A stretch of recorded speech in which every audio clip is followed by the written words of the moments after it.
ఈ కింద ఫోటో ఉంది చూడు, ఆ ఫోటోలో ఉన్నోళ్ళు రియల్గా చెప్తున్నా, ఏదో ఉద్యమం రెచ్చగొడతాం ఉద్యమం చేస్తాం అంటుండ్రు, కానీ నిజం చెప్తున్నా.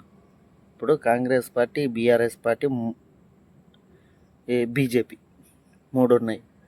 మూడుట్లల్లా ఉద్యమకారులే ఉండరు. మీరు ఉద్యమం చేస్తే 3 అంకలు జిల్లిపోతారు. ఎమ్మెల్యేలు ఇట్లా అంతే.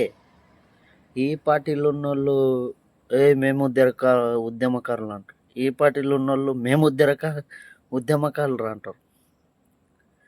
మీరు తెలంగాణని మొత్తం రెచ్చగొట్టింది మీ బ్యాచ్. మళ్ళీ ఇప్పుడు తెలంగాణ ఉద్యమ పేరు పెట్టిండ్రు కదా, బఫూన్లు అయ్యేటోళ్ళు మీరే. రియల్గా చెప్తున్నారు, జోక్ కాదు ఇది, రాసి పెట్టుకోండి. బఫూన్లు అవుతారు. ఎందుకంటే పార్టీలలో ఇప్పుడు అప్పుడంటే తెలంగాణ ఆంధ్ర అనేది టీఆర్ఎస్ పార్టీ ఒక్కటే ఉండే, కాంగ్రెస్ పెద్ద ప్రభావం లేకుండే. ఆంధ్రప్రదేశ్ టీడీపీ ఉండే. ఓకే, ఈ 2 పార్టీల నడుమ యుద్ధం జరిగింది. యుద్ధం జరిగినప్పుడు తెలంగాణ వాళ్ళు తెలంగాణకు పొట్లాడారు, ఆంధ్ర మా ఉమ్మడి ఆంధ్ర ఉండాలని వాళ్ళు అన్నారు, తెలంగాణ వాళ్ళు తెలంగాణ కావాలన్నారు. అట్లా వచ్చింది. కానీ ఇప్పుడు అట్లా కాదు. ఇప్పుడు సిచ్యువేషన్ టోటల్ చేంజ్. అపర మేధావులు అని మాట్లాడుకునేటోళ్ళకి అందరికీ చెప్తున్నాను, ఇప్పుడు టోటల్ మొత్తం చేంజ్. ఎందుకు చేంజ్ అంటే 3 పార్టీలు ఉన్నాయి ప్రధానంగా. మళ్ళీ ఇప్పుడు జనసేన పార్టీ అని 4 పార్టీలు. ఈ 4 పార్టీలు 4 అంకెల జీరిండ్రు అనుకో, అస్సలు జీవితంలో అసలు ముఖ్యమంత్రి ఉండరు తెలంగాణకి. నిజం చెప్తాను, తెలంగాణకి ముఖ్యమంత్రి ఉండరు. మీరు ఎంత రెచ్చగొట్టినా ముఖ్యమంత్రి అనేటోళ్ళే లేకుంటారు తెలంగాణకు. మీరు బాగా ఆలోచించుకోండి. అపర మేధావులు అనేటోళ్ళు మొత్తం ఈడ కింద ఉన్న బ్యాచ్ మొత్తం జర ఆలోచించుకోండి. నిజం చెప్తున్నా, రాసి పెట్టుకోండి కావాలంటే. ఇది ఈ డేటు, ఈ తారీఖు రాసి పెట్టుకోండి. నేను చెప్తున్నా, మొత్తం జీలుకపోతుంది. ఓటు బ్యాంకు జీరుతుంది, ఉద్యమకారులు జీలుకపోతారు.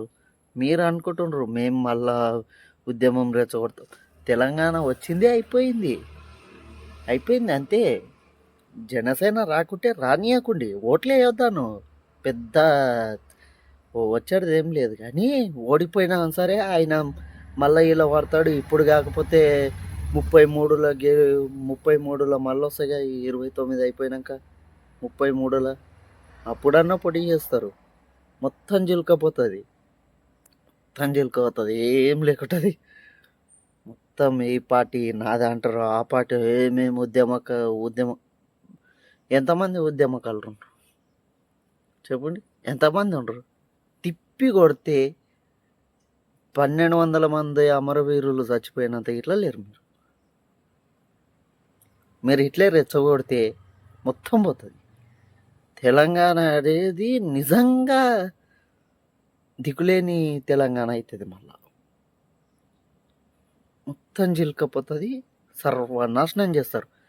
మీరు అపర మేధావులు అనుకునేటోళ్ళు మాత్రం రియల్గా అపర మేధావులు అవుతారు.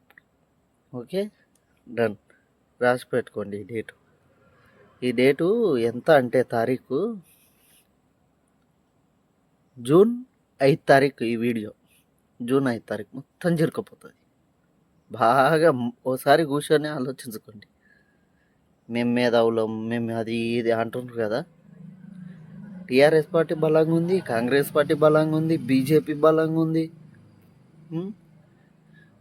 మొత్తం వచ్చాక మొత్తం జిలుకుపోతారు. ఓటు బ్యాంక్ మొత్తం జిలుకుపోతుంది, ఎమ్మెల్యేలు జిలుకుపోతారు, ఉద్యమకారులు గిట్లా జిలుకుపోతారు. ఇది మీకు గిట్లా తెలుసు, మీకు అర్థమవుతలేదు అది. మేము జనసేన రాని కావాలంటే పవన్ కళ్యాణ్ గారు రారు. పవన్ కళ్యాణ్ రావద్దు అనుకుంటే రాడు. కానీ మీరు తెలంగాణ సెంటిమెంట్, తెలంగాణలో నా తెలంగాణ ఎవ్వనిగడ్డ జాగిరి కాదు అన్నారు కదా. నిజం చెప్తున్నా, మొత్తం చిలుకపోతా ఓటు బ్యాంక్ మొత్తం. ఎవరికేస్తారు ఓటు? ఎవరికేస్తారు? ఇప్పుడు టీఆర్ఎస్ పార్టీ బలంగానే ఉంది, కాంగ్రెస్ బలంగా ఉంది, బీజేపీ బలం ఉంది. 3 అంకెల ఎన్ని సీట్లు పంచుతారు? ఎన్ని 250 సీట్లు ఉన్నాయా? 250 సీట్లు ఉన్నాయా తెలంగాణలో? ఎందుకంటే 60 చిల్లర వస్తేనే మెజార్టీ. ఉన్నాయా 120 సీట్లు. ఆ 120 సీట్ల 3 పార్టీలకు పంచితే 3 ఇంకోటి 4 పార్టీలకు పంచితే ఎవరు మెజార్టీ, ఎవరు గెలిచినట్ల. మళ్ళీ పొత్తులు పెట్టుకోక తప్పదు. ఖచ్చితంగా పొత్తులు వస్తాయి. ఖచ్చితంగా కాంగ్రెస్, బీఆర్ఎస్ ఒకటి కావచ్చు, జనసేన, బీజేపీ ఒకటి కావచ్చు. అంతకుమించి ఎక్కలేదు. కల్లాస్. తెలంగాణ అపరమేధావులకు బాగా ఆలోచించుకోండి. నేను చిన్న పోరాన్ని అయినా ఇట్లా జర చెప్తున్నా వినండి. మీరు ఉద్యమం చేస్తున్న తెలంగాణ సెంటిమెంట్ రెచ్చగొడితే తెలంగాణకే నష్టం. బాగా దిమాగ్ పెట్టి ఆలోచించండి. ఉద్యమకారులు అంటుండ్రు కదా, జర ఇది ఉందో లేదో ప్రొఫెసర్ లాగా ఆలోచించకండి, జర ఆలోచించుకోండి. Okay, done. జై తెలంగాణ.